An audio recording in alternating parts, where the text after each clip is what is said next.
என்னடா அது? என்னடா உன் தம்பி டன் டன் டன் டன் மணி அடிக்கிறான்? அதை ஏன் கேக்குறீங்க?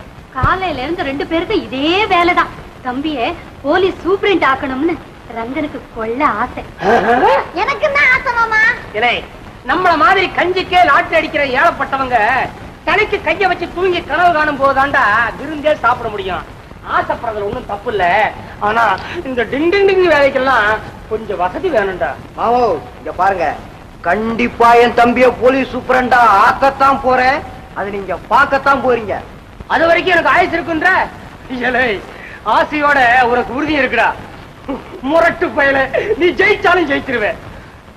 அன்னபூரணி, கண்ணா பின்னான்னு கற்பனை பண்ணிக்கிட்டு இருக்கிற வேலைக்கும் நீ வத்தி வச்சுட்டு போற. நீங்க என்ன சொல்றீங்க? அங்க ஜமீன்தாரணி அம்மா மணி 8 ஆகுது, இன்னும் அன்னபூரணி வேலைக்கு வரலையான்னு பத்திரகாளி ஆட்டமா ருத்ர தாண்டம் ஆடிட்டு இருக்காங்க போல. ஆமா, நேரம் ஆயிடுச்சு. நீ சீக்கிரம் புறப்படு. நானும் வந்துட்டேன். நீ படிச்சுட்டு பள்ளிக்கூடத்துக்கு டங் டங் டங் படிச்சுட்டு பள்ளிக்கூடம் போறியா?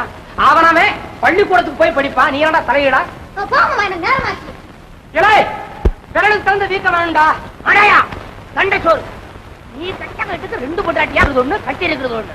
பட்டி மாத்திரம் கட்டிட்டு வர்றியா? எப்படா முதல்ல அடிக்க போற? மடையா வர்றா பாரா ரங்க. அவனை பார்த்து நீங்களா தெரிஞ்சுக்கிறேன்டா. அவனும் தாண்டா உன்ன மாதிரியே ஜமீன்ல வேலை பாக்குறவன். உழைச்சு சம்பாரிச்சு ஜமீன்ல எவ்வளவு கொடுத்து வச்சிருக்கான் தெரியுமா? எனக்கு போய் 2 பாக்கெட் சார்மனார் வாங்கிக்கலாம். கனவுல நான் தம் அடிக்கணும். நீ அதேவா போடா. புத்தையா, அந்த மூட்டை எல்லாம் இறக்கி வை. யோ ராமசாமி, நீ இங்கேயா இருக்க? போய் ஜமீன்தார் மேல ரொம்ப கோபமா இருக்காரு. ஆனா பெரிய ஜமீன். அந்த காலத்துல அரட்டாயிரம் போட்டுட்டு ஜவு மிட்டாய் சாப்பிட்ட காலத்துலதே தெரியாம. மாமோ, ஜமீன்தார் வர்றார். அவன் கடக்கா பொம்பளை குறிப்பு. அண்ணா ஜமீனா, வாங்க வாங்க வாங்க பரம்பரை, வாங்க பரம்பரை, வாங்க பரம்பரை, பரம்பரை பரம்பரை பரம்பரை. ஏன் புலம்புற? ஐயா, நீங்க இப்படி ஏறி வருவீங்கன்னு எனக்கு தெரியவே தெரியாது. சொல்லி அனுப்பிச்சிருந்தா நானே வந்திருப்பேன் முன்கூட்டி. அட அது இருக்கட்டும் ஐயா, இவன் ஏன் சும்மா நிக்கிறான்? வேலையெல்லாம் ஒழுங்கா செய்யறானா? இவன மாதிரி யாருமே வேலை பண்ண முடியாது. வாங்குற கூலிக்கு வஞ்சகம் இல்லாம வேலை செய்யறேன்னு சொல்லுங்க மாமோ.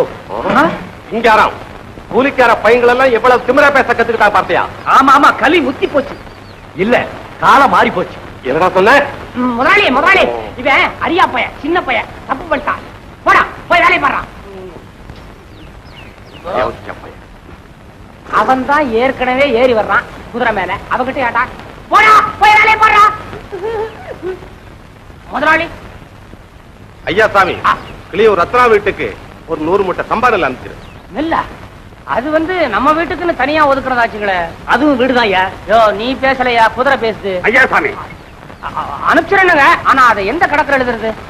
அம்மன் கோயில் காணிக்கை ஆகட்டும் ஆகட்டும். பாப்பலாம். என்னையா அது அக்கிரமமா இருக்குது? வெப்பாட்டி வீட்டுக்கு அனுப்புறேன்ல, அம்பாள் சன்னிதானத்துக்கான். இப்படி எல்லாம் கணக்கு எழுதுனா நாளைக்கே கைவிரல் இப்படி ஆயிடும். ஐயோ ஐயோ. தர்மராஜா மாதிரி இருந்தார் பெரிய ஜமீன்தார். அவர் பேரை கெடுக்க வந்திருக்கான். எனக்கு வந்த கோபத்துல குதிரையில இருந்து அவனை உருட்டி இருப்பேன். என் தம்பியோட படிப்பு கெட்டு போயிடுமே சும்மா. மாமா, எனக்கு ஒரு 10 ரூபா பணம் கொடுங்க. நான் கிளியூருக்கு போய் என் தம்பிக்கு பேனா வாங்கிட்டு வரேன். கிளியூரா போற? புடி 10 ரூபா. அப்படியே 100 மூட்டை நெல்ல அந்த கிளியூர் ரத்னா வீட்டுல இறக்கிடு. சரி, நீ பேனா வாங்கி கொடு. நெல்ல விஷயம் நான் பாத்துக்கிறேன். அம்பாள் சன்னிதானத்துக்கு தருமம். தருமமா அது கருமம்.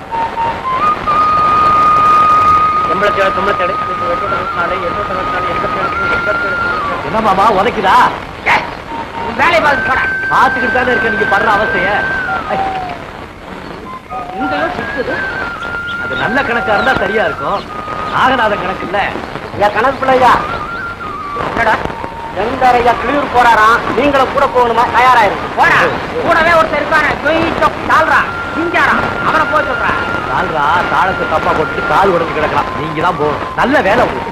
அவன் ஜமீன்தாரன் கண்ட சிரிக்குங்க வீட்டுக்கு உள்ள போயிடுறான். நான் வெளியே காவல் நிக்கணும். நான் வரமாட்டேன்னு சொல்ல வேண்டியதானே? டேய் ஐயா வரமாட்டேன்னு சொன்னாலும் ஏன் கட்டுற இதெல்லாம் எதுக்காக தெரியுமா? யார் வைத்துக்கார? இல்லடா, அவன் நிலத்தை பார்க்க போறேன்னு அந்த ஊருக்குள்ள அவன் பண்ற அக்கிரமம் ஆண்டவனுக்கே அடுக்குமா. ஆண்டவனோட மறுபிறவி ஆச்சு நம்ம ஜமீன்தார் ஐயா.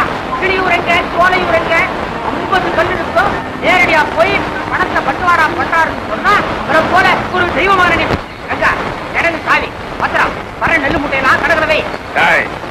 ஊருக்கு உதவி செய்யறதாக கனவு கண்டுகிட்டு வேலையில கோட்டை விட்டுறாத. இந்த பாதை கிடியூருக்கு போகாதுங்க. அது முன்னாலே சொல்லக்கூடாதா? இப்பதான் என்ன குதிரையை திருப்பிக்குவா. வா, வா.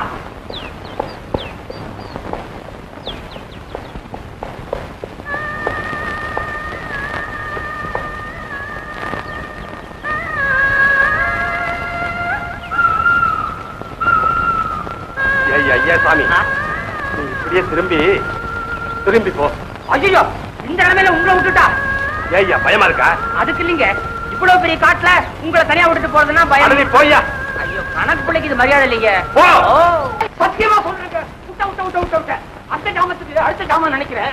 கதிர்கட்டெல்லாம் சரியா இருக்கான்னு எண்ணி பார்த்துட்டு அக்காடான கட்டில் வந்து படுக்கிறேன். சும்மா டக்கு குதிரை வேற 10-15 பேரு துப்பாக்கி கைமா வந்து நிக்கிறாங்க. இதே மாதிரி துப்பாக்கி நெஞ்சுக்கு நேரம் நீட்டிக்கிட்டு என்ன ஒருத்தரை கொல்றதுக்கு இவ்வளவு துப்பாக்கி வேணுமா? ஏன்பா என்ன விஷயம் அப்படின்னு கேக்குறேன். ஏய், கிடங்கு சாவிய தாப்பா அப்படின்றான். ஆனா போப்பா அந்த சொல்ல நினைக்கல. மூஞ்சிக்கு நேரம் ஒரு கத்தி நீட்டிட்டு நிக்கிறான் ஒரு முட்டா பையன். ஐயோ மோசமானே அப்படின்னு பறக்க முடிச்சுக்கிட்டு பாக்குறேன். நம்ம ரங்க அவன் நிக்கிறான். அடே ரங்கா நீயாடா அப்படின்னு சொல்லி வாய மூடல. உடனே ஒரு அடியா வரலாம். முதுக பிரிச்சுட்டானுங்க. கைய ஒருத்த கட்டலாம், காலை ஒருத்த கட்டலாம்.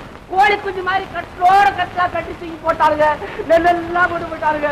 கிடைக்குது ஒரு தடிப்பை தீவட்டி வச்சு நெருப்பு கொளுத்திட்டான். அடே கொள்ளல போக, ஏன்டா நெருப்பு வைக்கிறீங்க? என்னையும் நெருப்புல போட்டு என்னையும் சாம்பல் ஆக்குங்கடான்னு ஆவுடான்றான். சாவுடா சொல்ல ஆவுடான்றான். ஏடா நான் சாம்பல் ஆனா என்னடா பண்ணுவேன்னு கேட்டதுக்கு பெரிய வீரர் இவரு ஊரு கூட கடிக்க போற போனான்ட்டான். எனக்கு கையும் ஒல்ல காலும் ஒல்ல. ஐயா, எனக்கு ஒரு சந்தேகம் இல்ல. என்னையாது? ரங்கம் ஒட்டதான கொள்ளக்காரனா மாறினா அது எப்படிங்க துப்பாக்கியும் கையுமா ஒரு பெரும் கூட்டமே அவன் பின்னால் இருக்குது?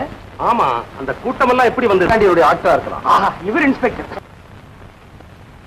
சிங்காராம், ராமசாமி, முனியா, நீங்க எல்லாம் எங்கடா வந்தீங்க? சொல்லுங்கடா ஐயா. சொல்லுங்கடா. அதை சொல்றது ஜால்ரா, இத்தனை நாள் ஜமீன்தாருக்கு போட்டியாடா ஜால்ரா? உண்மையானவரு சச்சந்தன் அதே சொல்றா. இத்தனை நாளா போட்டுக்கிட்டு இருந்தேன், இன்னும் போட சொல்றியா? சிங்காராம், என்னப்பா நாகனாவா? விட்டுடுங்க. நல்ல காலம் அப்பா, நான் இன்னும் கொஞ்சம் போச்சு டே எனக்கு வா. ரோகிங்க ஐயா சாமி, இவங்களை நான் கவனிச்சுக்கிறேன். என்னத்தையா கவனிக்கிறது? ஜமீன்தாரே, உங்க காலெல்லாம் மலையேறி போச்சியா? எங்க மலைடா ஏறிச்சு? இமயமலையா பறக்கி மலையா? கணக்கா என்ன கணக்கா ஒதுங்குற? இங்க பாரு, இங்க நடந்த உண்மையெல்லாம் உள்ளது உள்ளபடி அப்பட்டமா எழுதி நாங்க 4 பேரும் கையெழுத்து போட்டு ஐயா கிட்டே கொடுத்துட்டோம். ரோகிங்களா? ஐயா சாமி, நீ போய் உண்மை சொல். ஐயா, நம்ம சமூகத்துக்கு ஒரே ஒரு விண்ணப்பம். இவரு ரொம்ப பெரிய மனுஷன். இதுவரைக்கும் இவர் பண்ணின அக்கிரமத்துக்கு அளவே கிடையாதுங்க. பாவி, ஜான் வயிற்றுக்காக தாங்க இவரை ஒண்டி இருந்தோம். அன்னபூர்ணியம்மா சாவுக்கு இவர் தான் காரணம். போதுமா? இன்னும் சொல்லட்டேன். ஏன் 30 நிமிஷம் எனக்கே துரோகம் செய்யறீங்க? உப்பா பெரிய உப்பு. ரங்கனுடைய வாழ்க்கையை குட்டிச்சவரடிச்சதே இவர் தாங்க. எனக்கு பயமா இருக்கு. எனக்கு பந்தோபஸ்து